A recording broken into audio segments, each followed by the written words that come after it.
Вести на Слободна ТВ. Во Основниот кривичен суд Скопје, кардиохирургот и собственик на приватната болница, доктор Жан Митрев, дал гаранција од 1 милион евра во кеш дека нема да избега од државата. Против него се води истрага под сомнение за измама на пациенти, отворена пред неколку месеци по објавата на документарец од нечиста крв на ИРЛ, кој се однесува на пациенти во приватна болница кои од ковид биле лекувани со хемофилтрација. Поради опасност од бегство на доктор Жан Митрев во август му беше одземен и пасошот.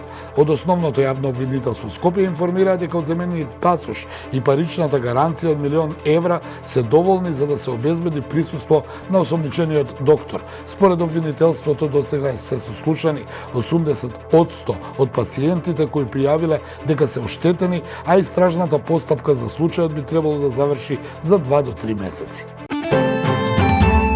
Вчерашната средба меѓу Мицковски и Ковачевски за енергетската криза заврши со заклучок дека и двајцата се сложни дека австриската Евана треба да има дополнителен приход од буџетските народни пари, обвинија од партијата Левица.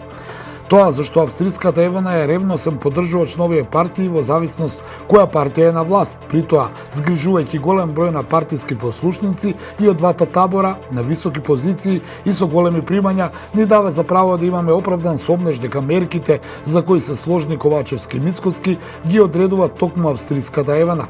Како подкрепа на овие обвинувања од Левица велат дека повиците од Левица за начините за ублажување на кризата со електричната енергија од страна на власта тенденциозно се игнорираат.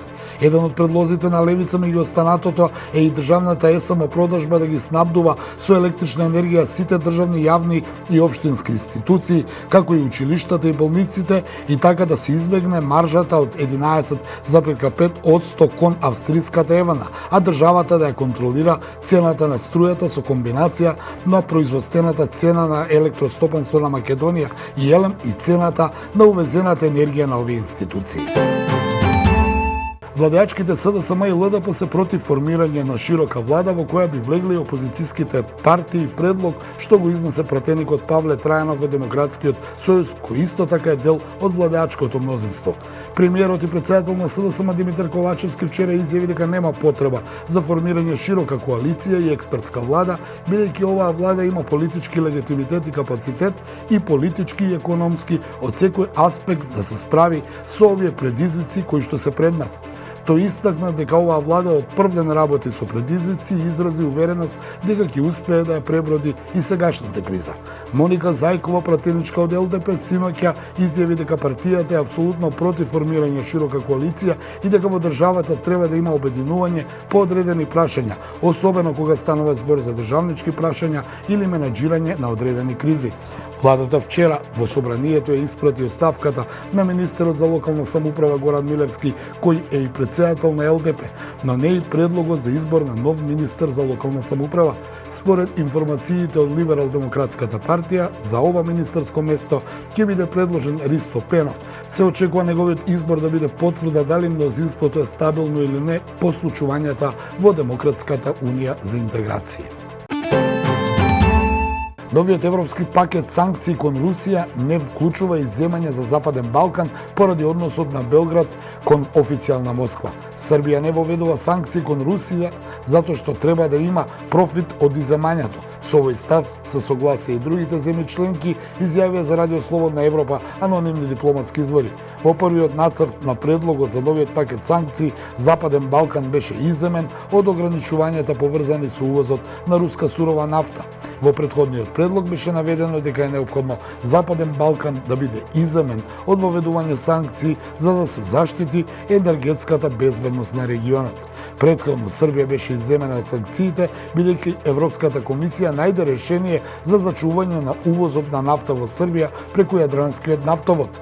На 4 октомври амбасадорите на Европската унија постигнаа рамковен договор за 8-миот пакет санкции против Русија. Најновиот пакет вклучува и ограничување на цената на руската нафта.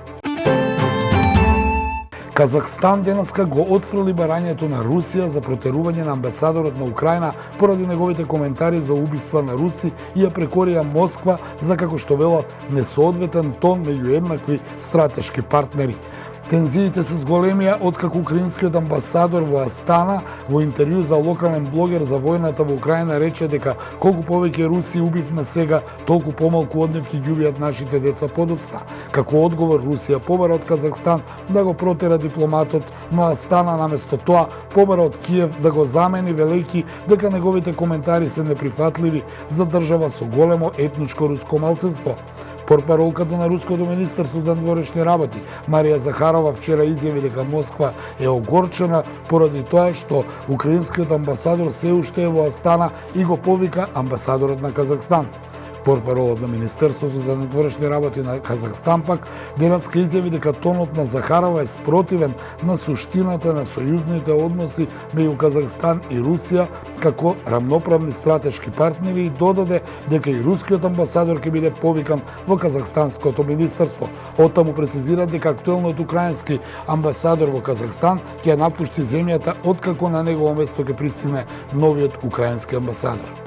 Казахстан традиционално одржува блиски економски и безбедносни врски со Русија, но се дистанцираше од Москва откако таа нападна Украина во февруари годинава.